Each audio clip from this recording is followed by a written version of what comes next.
so honored and happy to be here today to talk about two passions of mine, which is psychology and hotels. And my name is Sophie Linnusaar, and I'm the brand manager for Starbucks in Sweden and Norway. But I'm here to talk about my previous job and tell you how we launched Haymarket by Scandic using neuropsychological strategies. And I'm not a neuroscientist, so you don't have to worry. You will understand everything that I say today. And even if this is just the tip of the iceberg, I hope that it will inspire you. So, Scandic Hotels is the largest hotel chain in the Nordics. And in 2015, they realized that the trend moved more towards personalized traveling. And that meant a whole new target group for Scandic. And Scandic had previously been seen as a hotel chain mainly for business people and for families. And now they needed to target, myself included, the millennials. So 6 of us were chosen to create a whole new sub-brand for Scandic. And we were to develop this whole new concept, a whole new brand personality, but it needed to be anchored in the values of Scandic, and it would also be the foundation for all other upcoming signature hotels in the Nordic. So, our challenge was this. We had 8 months to create and finalize a completely new hotel concept. Scandic had never done this before. It was a clean slate. No one even knew where we were supposed to start. So we needed to start with doing all the branding materials, choose the fonts, choose the pillows, choose the cocktail glasses, like you name it. And we were to do this in one of the most loved and famous buildings in Stockholm. A lot of you probably have seen this building before. It used to be Pub, a department store, and the building is from 1916, and Greta Garbo actually started her career in this very building. She started as a sales clerk for the hat department and was then asked to become the model for the department store. And the rest is history, as you know. So the interior design of the hotel is heavily inspired by this cinematic history and the time-typic Art Deco details.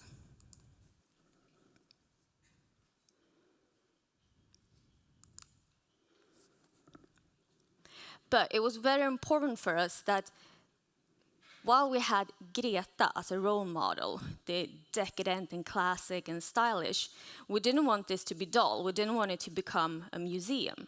So we had a concept called Garbo meets Gaga, and that meant that everything that we did and said needed to have the balance between these two women. So we needed the elegant and stylish, but we also wanted everything to be very bold and with an attitude.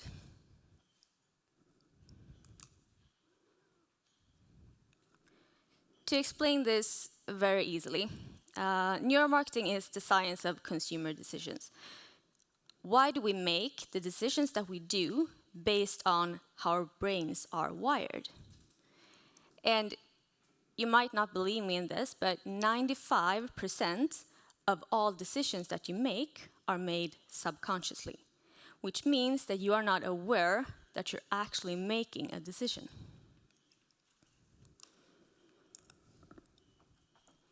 I call this our 5 for fame. It was our main focus areas and our must-win battles in order to succeed in the hotel market, and especially in Stockholm. And I'm going to talk more in depth about all of these.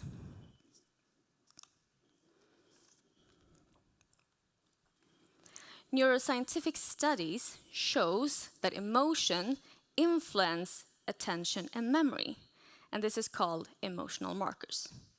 And to explain this, you can imagine a box. And in this box, you put everything that you've ever experienced or heard or thought when it comes to a brand or a product or a person for that matter. And when you need to make a decision, you open the box, and what you find in here will heavily influence your decision. And as I said, 95% of the time, you're not even aware that you actually have a box. Because the brain is extremely lazy, so every shortcut it can take, it will.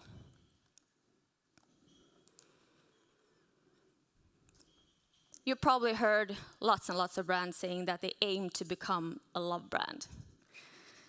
Truth is that most brands don't get to be loved, they end up in the friend zone. And in comparison to your love life, it's actually not too bad to end up in the friend zone. Because the brain is lazy, as I said, so we tend to choose things out of habit and things that are or seem familiar. And we trust our gut, even when it comes to very large purchases, such as a house. So therefore, it's extremely, extremely difficult to load this box with as many positive associations as you can. And the textbook example of a brand who is amazing when it comes to charging these emotional markers is CocaCola and their never-ending war with Pepsi. In blind tests using brain scans, it's clearly visible that the majority prefer the taste of Pepsi.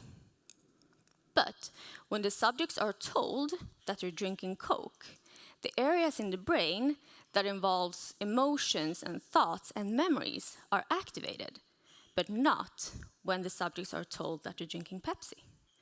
So this clearly shows how important it is to charge these emotional markers and what you can achieve by actually succeeding in that. And Haymarket was so far from other Scandic brands that we needed to start building on these emotional markers very, very early. And we wanted to be associated with words such as decadence and excitement, and these are not the typical words that you would associate with a Scandic hotel. And we also wanted to create a buzz on the market. And you know that movies are more effective when it comes to remembering messages and brands than pictures. So what we did was to create a video as a teaser for what was about to come when we opened. And therefore, we're also playing with the sound effects in the video, as you'll see. And the fun fact is that when we recorded this, we only had 2 rooms ready. So we had to stage the entire thing. So if you think that the bar looks very empty, it's because it is.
A new brand needs to stand out in order to create a unique concept in the consumer's mind. But it's a very, very fine line. It needs to be different enough to get the attention, but it also needs to clearly show why it's better than current brands out there. If they succeed in doing that, they will get positive emotional reactions and be seen as something new and exciting and fun. But if the brand is vague in their communication and doesn't really dare to own their parts of the market, they will trigger emotional resistance and be seen as something that's very unfamiliar and strange. And the amygdala, the small almond part sized of the brain, regulates both of these emotions. But as you see, the outcome is completely the opposite. So what we did here was actually a very bold move from our side.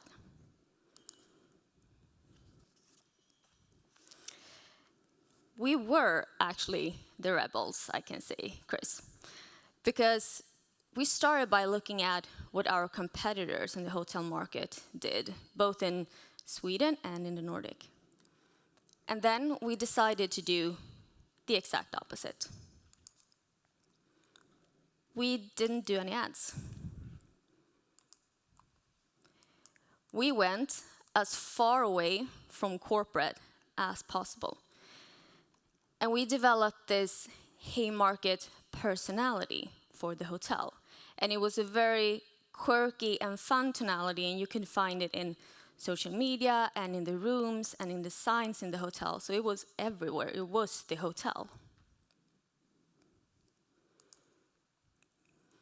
And all of the material that we posted were unique.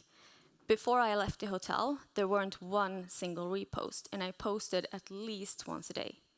Because for us, it was very important that the materials in social media were as unique as your experience at Haymarket would be.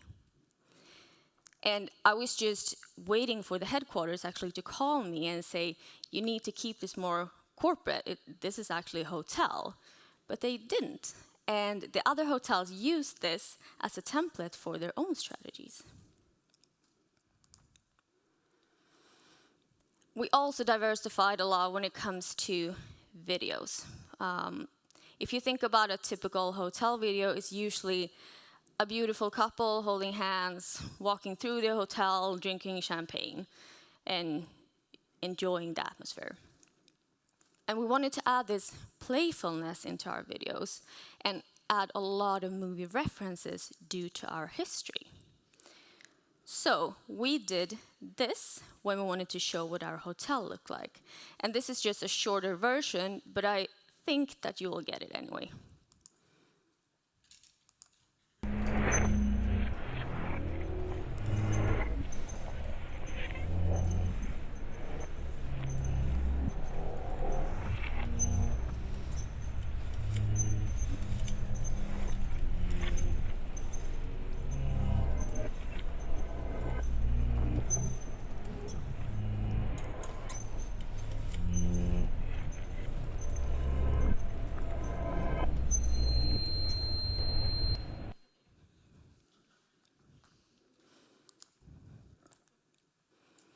So after these two amazing speeches, I hardly need to tell you the importance of influencers. But what is it in our brains that make them so important to us?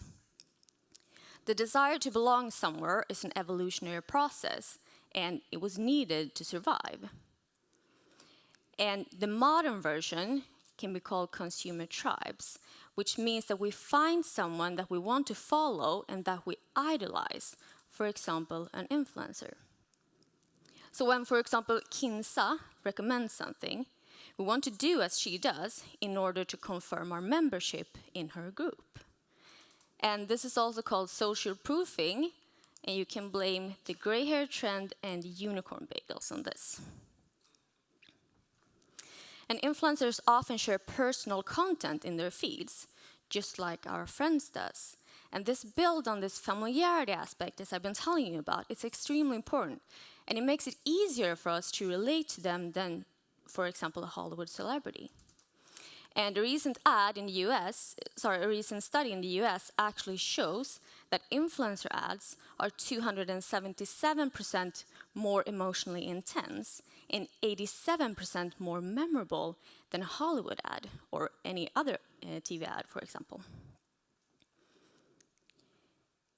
The brain loves shortcuts, and it hates to lose. Avoiding to lose 100 crowns is actually more rewarding in the brain than receiving 100 crowns. And that also means that when an influencer recommends something, we take that as a safe bet that we will like it as well, because they're just like us and we want to avoid making a bad decision. And like this thing about doing what other people tell you to do and what influencers tell you to do might seem very stupid today, but the brain is very, very old. And back in the days, when your crew ran, you ran as well, because otherwise you would become lion food.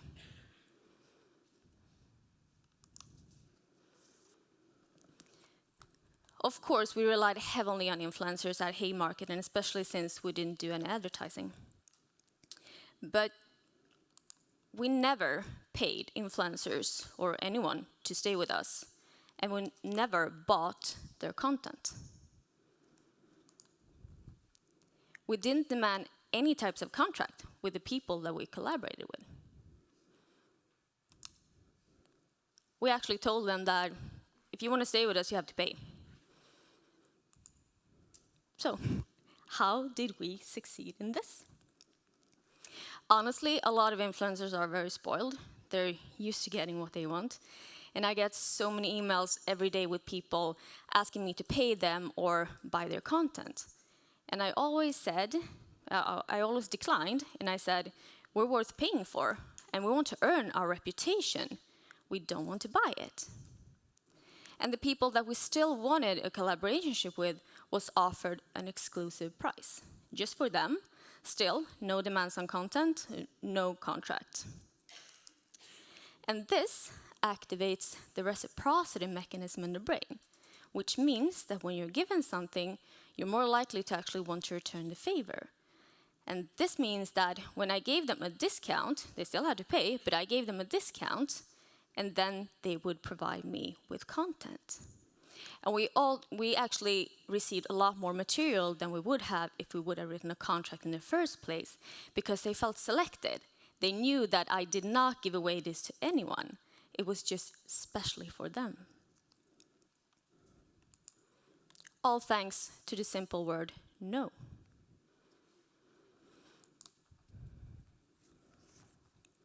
Being able to smell is the first sense that we develop. And it's very important for our survival, of course, but we also know that it's a very powerful marketing tool. Enjoyable scents makes us feel better. And that makes us spend a lot more money. It's like a switch. It's also located in the amygdala, and you start to focus on the positive aspects of the environment. But it also unlocks memories. Just think about the perfume your first crush wore or your mom's cooking. And this is all part of the sensory psychology, and it involves our 5 senses. And this is the reason why we developed our own perfume. You have it on your tables. And the perfume was included in all products in the hotel room. But also why we developed our own soundtrack. You heard it in the first movie for the hotel. Why we always played jazz music and had extra thick pillows in the hotel room. And Haymarket #1 is actually still my power perfume. Whenever I need to feel more confident, I use it. So I use this strategy on myself, and I hope you will as well.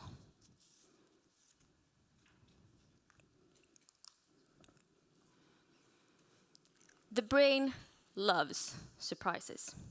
When being surprised, dopamine are released, which intensifies our emotions 400%. And I had a sidekick in our food and beverage manager, Daniel, and thankfully our general manager just let us run wild within the hotel and used the surprise element as guerrilla marketing. From day one, we've been focused on creating value for our locals. Of course, tourists are very, very important when it comes to hotel business, but they come for a few days and then they leave, whereas a local can come back several times every week for years and years. So we decided, when the hotel turned 1, that we would invite all of Stockholm to celebrate it with us by bringing a circus into the hotel.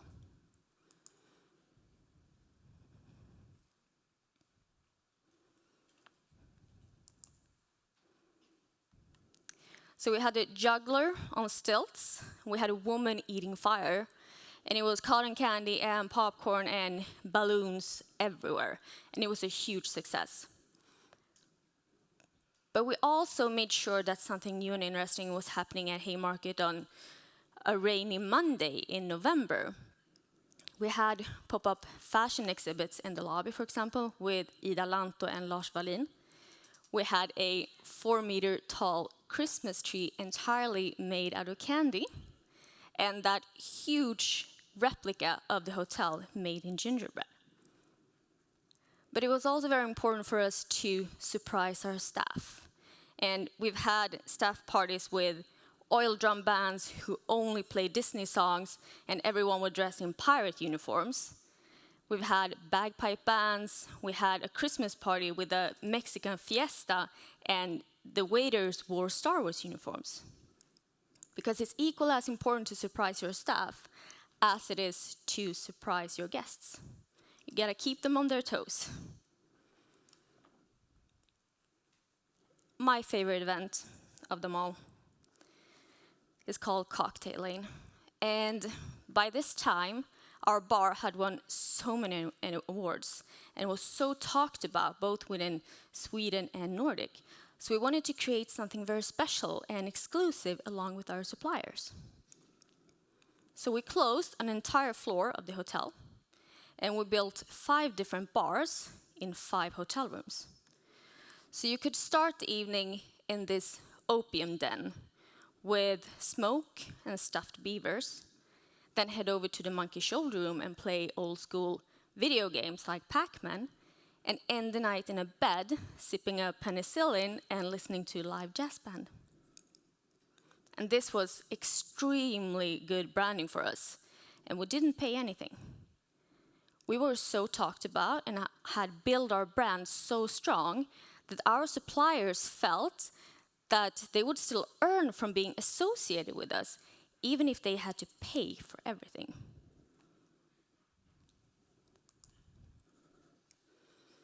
And the results. In the hotel's first 18 months, we had an average PR value of 10 million crowns per month. And my budget was approximately 20,000 crowns per month. So this shows how important solid brand building is and how much extra you can get from actually building on these relationships.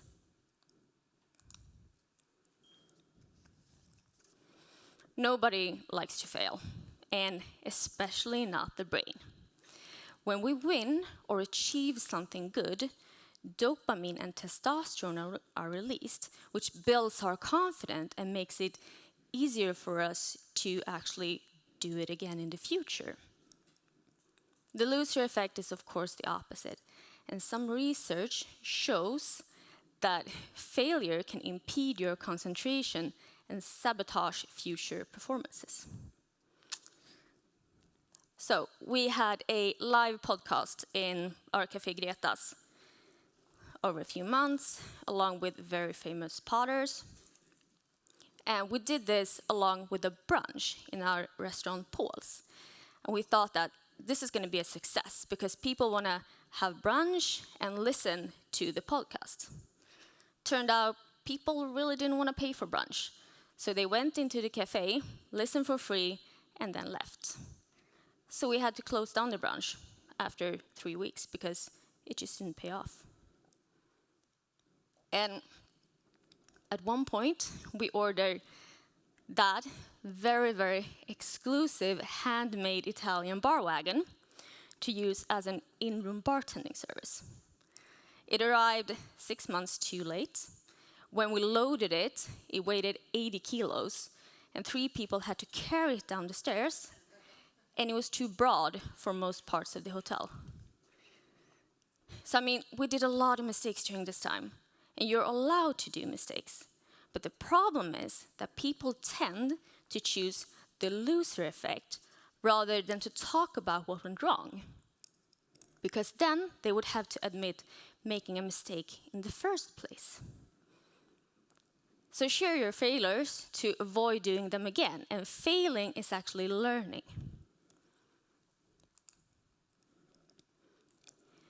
And the inventor of the billboard. He decided to light up the entire Eiffel Tower with Citroën because he was also the founder of Citroën. And he went bankrupt. Instead of just sitting down, halfway admitting that he made a mistake and turn it off.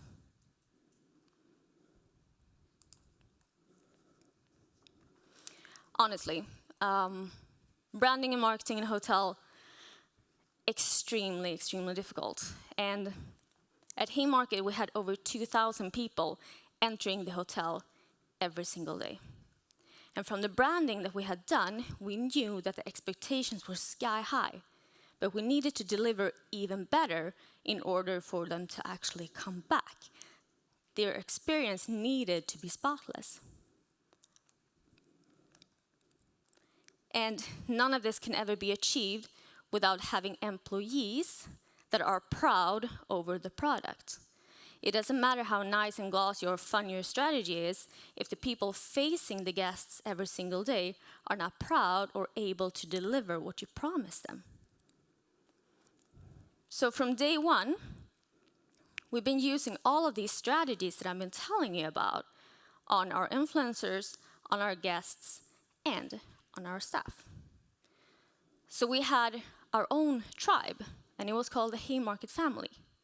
And everyone helped each other, even if that meant that me as a PR manager would have to scrub the floors in the dish room because someone was sick. Because family does that for each other. We had monthly awards where we handed out prizes to the people that were extraordinary that month. And we always included our own staff in social media pictures and videos. Because being seen makes you feel appreciated. And if you feel that, you become proud. And if you're proud, you're able to deliver better, and that earned the hotel a lot of money. I hope that I made neuropsychology a bit less intimidating. And I could talk about this all day, so please feel free to grab me afterwards. Thank you for your time, and thank you for inviting me.